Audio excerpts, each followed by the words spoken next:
Je me suis rendu compte que finalement, on est très mal informé et qu'il y a beaucoup de jeunes qui ne se rendent pas compte qu'ils ont énormément d'avantages, ne bénéficient pas parce qu'en fait, ils n'ont pas été informés. Déjà, vous avez tous le droit à une prime d'activité de 18 à 25 ans, que vous soyez en CDI ou en alternance. Vous avez juste à faire une démarche qui dure 5 minutes sur le site de la CAF. 3 mois, vous devez redéclarer votre fiche de paye.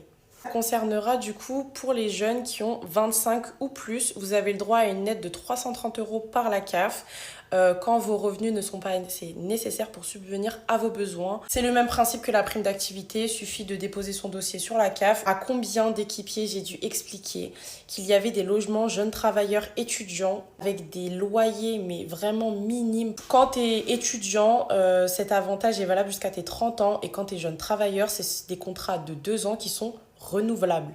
Les étudiants qui ont des difficultés à payer votre matériel, sachez que jusqu'à vos 28 ans, l'État nous verse une bourse pour pouvoir financer le matériel scolaire.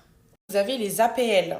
Les APL, c'est les aides au logement. Quand vous avez un studio à payer, que vous êtes étudiant ou jeune travailleur, vous avez le droit aux APL jusqu'à vos 25 ans. C'est avec la CAF, vous faites votre dossier. Tous les 3 mois, vous devez déclarer votre fiche de paye et vous recevez votre versement.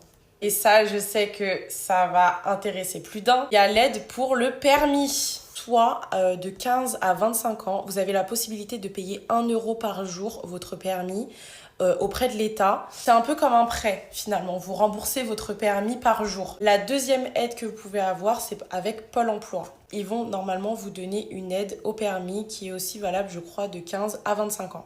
Troisième aide pour le permis, vous n'avez qu'à faire une démarche auprès de la mairie. Ils vont vous agréer une auto-école et dans ces cas-là, votre permis sera payé par la mairie. En tout cas, 500 €.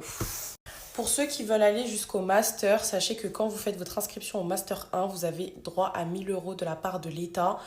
C'est une aide à la mobilité à l'inscription au master 1.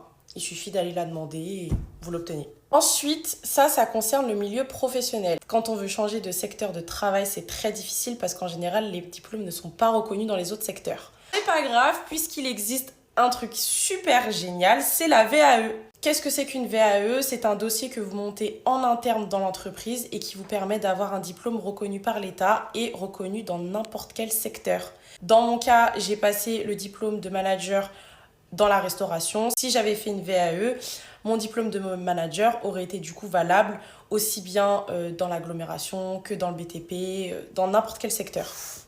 Ensuite, on a l'aide du RSA. Quand vous êtes jeune travailleur en CDI ou en CDD ou en intérim d'ailleurs, vous avez le droit à une aide du RSA qui peut s'élever, je crois, si je ne dis pas de bêtises, de 150 € jusqu'à presque 800 €.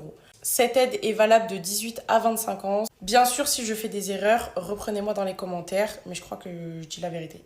Là, ça concerne nos bacheliers. Quand vous venez de réussir votre bac avec mention, vous avez le droit à une prime qui s'élève jusqu'à 100 € de la part soit de votre banque ou soit de votre mairie. Il suffit d'aller la réclamer, vous venez avec votre diplôme de baccalauréat et ils vous verseront cette petite prime qui est assez sympathique finalement. Jusqu'à tes 25 ans, on a énormément de musées, d'expositions qui sont gratuites. Franchement, profitez. Qu'une excuse est bonne pour laisser passer une occasion de se cultiver gratuitement.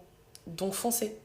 Pour ceux qui veulent étudier à l'international, sachez que vous avez droit à une aide à la mobilité internationale. Donc c'est une aide qui vous permet de financer vos études à l'international. Par pitié, à partir du moment où vous commencez à travailler, faites votre déclaration d'impôt parce que même si vous n'êtes pas imposable, vous allez devoir une somme énorme à l'État. Je sais qu'il y a beaucoup d'étudiants et beaucoup de jeunes travailleurs qui me suivent. En tout cas, moi, tout ce que je vous ai dit là, c'est ce dont je suis au courant. Après, peut-être qu'il y a d'autres aides. N'hésitez pas à les dire en commentaire. Peut-être que ça peut aider des gens. Bisous mes stars!